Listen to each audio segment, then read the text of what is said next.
Yes, sir. I'm not so sure of the chronology, but I'm just wondering why you weren't involved with the other two airliners that crashed. The ones down in D.C.? Yeah.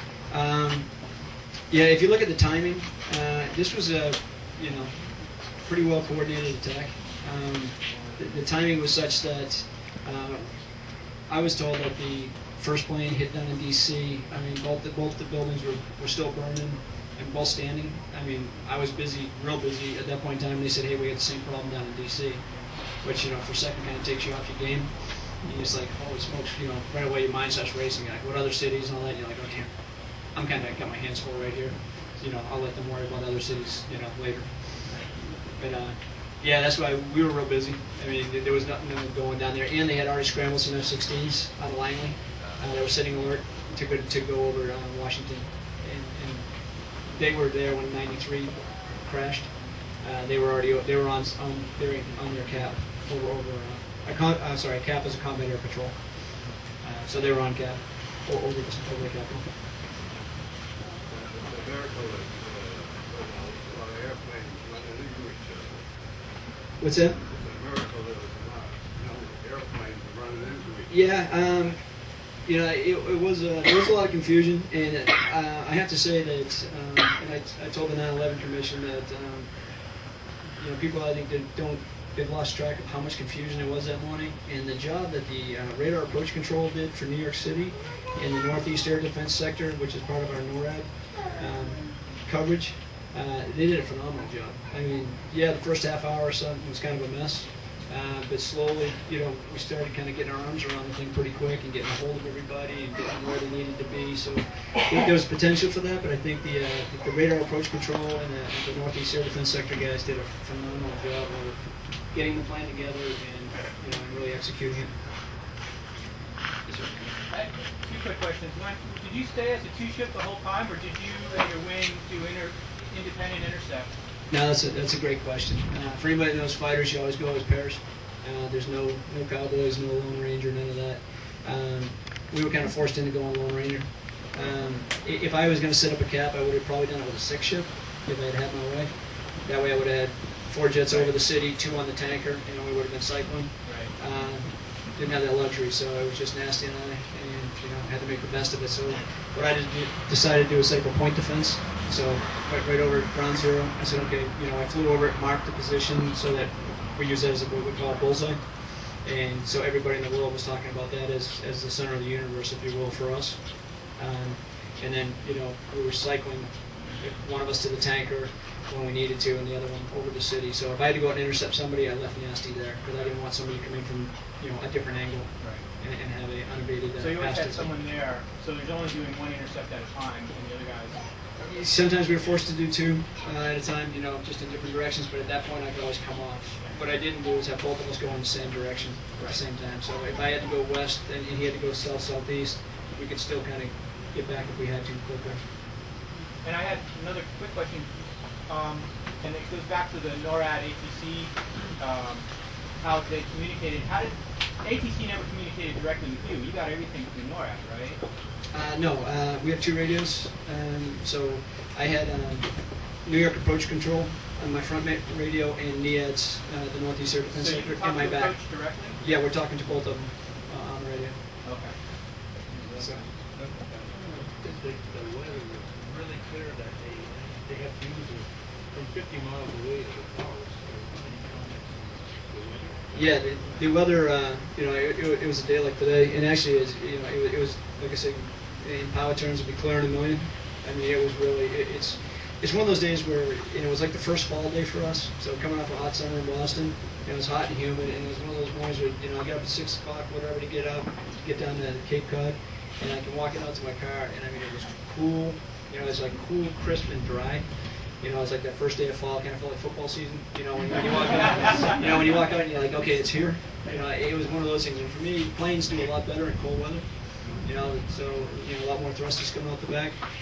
So that's why I was kind of bummed I wasn't on the flying schedule that morning because you're like, first long summer. I know you guys wouldn't look at it the same way, but a hot day you come back and say, 50,000 pounds of thrush, like this is big. know, so you get on a cold morning, the plane really jumps, you know, so it's kind of looking forward to that, you know. So yeah, that day it really was. It was better than 100 miles visibility and just absolutely crystal clear. You think there might be a coincidence, or did you think they planned? Couldn't tell you. You know, that one's I can't play that. that's out of my pay grade. When I heard you, Colonel, say that you got the alert, there's flying around the American Airlines flight out of Boston to LA. Wasn't Flight 11 the one that hit first? Yes, it did. So you didn't even know until the end that the United flight, the other 76? No, I thought I was chasing American Flight 11, and when I called the bogeyed out that time, they said the second aircraft just hit. You know, second aircraft. What are you talking about? What was it? Was it like 30 minutes or something in between? 16, No, 16? yeah, it was like 47 to 03 or something like that. Yeah. You said you had prior hijacking. What was that? About 10 years before, I had intercepted a Lufthansa jet that was hijacked by Serbian, Bosnian, so somebody trying to make a statement, and hijacked it into JFK. So we just went up and intercepted it and shattered it in. They scrambled the tanker for us so we could get some gas in case they wanted to take off again. We'd follow them. I mean, at this point, a lot of what we're doing is we're just the eyes in the sky for NORAD, you know, so that they have good intel, and timely intel on what's going on. So. Tim, I'm going to take the liberty of asking the last question. I think Tim has offered to kind of hang around, but I was asked this a lot, and we talked about it. You were asked this a lot. I was asked this. I used to be in the air defense intercept business, and this question was asked to me over and over and over again. I'm sure you got asked it, and there may be others who are wondering, why didn't they scramble you sooner? Why didn't you go faster? Why didn't you get there in time to shoot those two airplanes down? I've been asked that a lot. I know the answer. Okay, why didn't they scramble us sooner? Let me take one at a time. They scrambled us as soon as they got approval. So they were trying to figure out what was going on. Again, it was a suspected hijacking. You know, in hindsight, everything seemed very clear. People said, "Oh, they should have done this. They should have done that." Well, they don't just scramble the alert jets just to scramble. So they want to try to get some kind of confirmation that it truly is something going on out there that needs some help. Why didn't we go faster? Because the plane was 25 years old, had 3 bags of gas and 6 missiles on board. I had a full afterburner the whole way. That's as fast as it could possibly go. Although I stopped reading anything on the internet a long time ago. I lived all day. Because, there are some things on it that sound good, and you start reading them and you go, wow, that just makes sense. It's 153 miles from Cape Cod to Manhattan. The plane's a Mach 2 fighter. It should have been at Mach 2, 153 miles. It should have been there in 7.5 minutes. Makes sense, right? Well, it's 25 years old. The best it can do is 1.4, and you don't start at Mach 2. You start at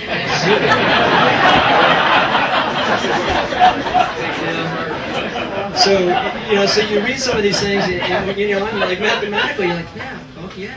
What the hell is he doing up there? And then you realize that no, you start at 0, you have to climb up. Oh, by the way, you're taking off in the wrong direction, so that 153 just turned into 168. As you're turning and climbing. So there are a lot of things like that I can't read. I'll just throw my laptop away. Let's see what else what would we have done? The answer is, and we talked about it, it was physically impossible. It could not have been done. Nobody did anything wrong, right? Yeah, I think actually the phone call that came down, the first phone call that came to our duty desk and got to me, it probably shouldn't have happened that way. It should have gone to the air defense sector and NORAD and got them involved, and then they're the ones that scrambled us up. But since it did come directly to me, it got us moving. So I mean, it did the right thing, or they got the right action out of the call, even though it probably wasn't the right process. We tried to get there as quick as we could. The big what if is, well, what if you guys were there 15 minutes early? That's what I get all the time. We weren't there 15 minutes earlier, obviously, so it's just conjecture. But like I said, until the second plane hit, nobody knew we were under attack. They were still trying to figure out what was going on. So you would have seen me probably in the same clip, with that plane right up by the cockpit trying to get them to turn, because they wouldn't have given us clearance to fire. And again, where the debris falls and all that, there's a lot that goes into that. So, the big what if there is, even if we had been at 30 minutes prior, it wouldn't have mattered, because we wouldn't have been quick. We didn't know what was going on at the time. And in hindsight, yeah, everything's crystal clear, but it wasn't at the time. So if you saw that second plane going for the tower, the first one was on fire, you would not have some authority to just shoot it down right there. Zero authority. I fly these planes at the behest of the commander-in-chief. This is not my plane. It's not my war. It's not my anything. I do, what we're told. And yes, I have, as an aircraft commander, I have some attitude with that plane, whether I want to eject or what I think we should do with it. But as far as doing any kind of action like that, absolutely not. Never would have crossed my mind. Why is it only the president that can do that? What if someone that's a general, someone higher up, knows what's going on? By the time it goes to the president makes a decision, talks to an advisor or two probably, and then says, yeah, go do it. That could take. Yeah, that's been rectified. But nobody had thought of it at the time. Nobody really thought about an airliner being used like a missile. But we didn't see suicide bombers, if you will, because they weren't like pilots, doing that. So it has been rectified. Seen two more hands, and then Can you we're tell going to us? have Can to you let tell us what the? Tim and his wife get up to see some of our beautiful wine country. Paul and then Steve. Yeah. Can you tell us what the radio communication between you and the airliners sounded like that day? Just give us an idea of, anything that was. Yeah, there was zero.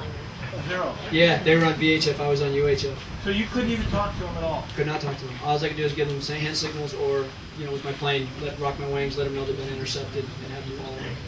So they had to call somebody else to get the information. Yeah, what I would do is I would pass some frequencies using hand signals, so that I get them on the right frequency with doing radar approach control, and then they would take them off. And that's why we had both radios going, because then approach control would say, hey, I've got Delta 275, I've got them up on frequency now, we're good.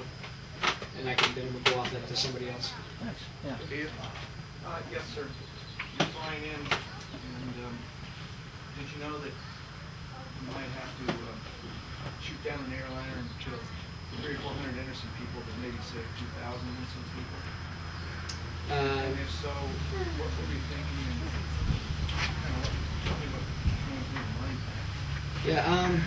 Yeah, obviously at one point in time when a lot of my day I look at is based on what was going on with the towers. So I got a radio call when both the towers were standing, and they said, be prepared to shoot down the next hijack track. So I came back and said, Roger. And then the one thing that kind of ticked me off, and it's probably one of the only kind of unprofessional things I saw that day, and the Air Division came back and said, do you have a problem with that? And that was it. And it was. I found out after the fact that what was going on was they didn't have any kind of clearance for anything yet, but they were the guy in charge at the Air Division, the colonel in charge there, was kind of trying to take a feel for the emotions and stuff of what was going on with his team. And he's like, do you have any problem with this? Do you have any problem with that? That's the way he was working with his team. Well, that came across to us, and here I am flying by the towers, a 20-year career, and and I was pretty ticked off, put it mildly. If I'm not willing to do that or not able to do it, I'm obviously the wrong person in the wrong place. And all your tax dollars have been wasted. That's what you sign up for. You do what you have to do. But in your own mind, you were ready to go. Yeah, in my own mind, I was ready to do it.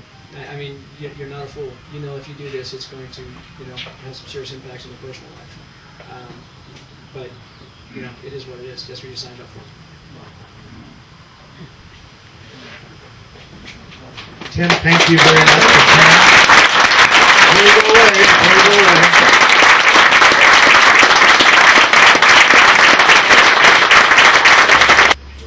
coming. We have had commissioned a 140A scale model of your very airplane. Yes, folks, we're selling it in the gift shop. But I would like to present this to you for coming out here, for what you did to provide air defense of New York City and provide comfort to all the people on the ground, and for your service. Yes, we have a box for you to pack that up in.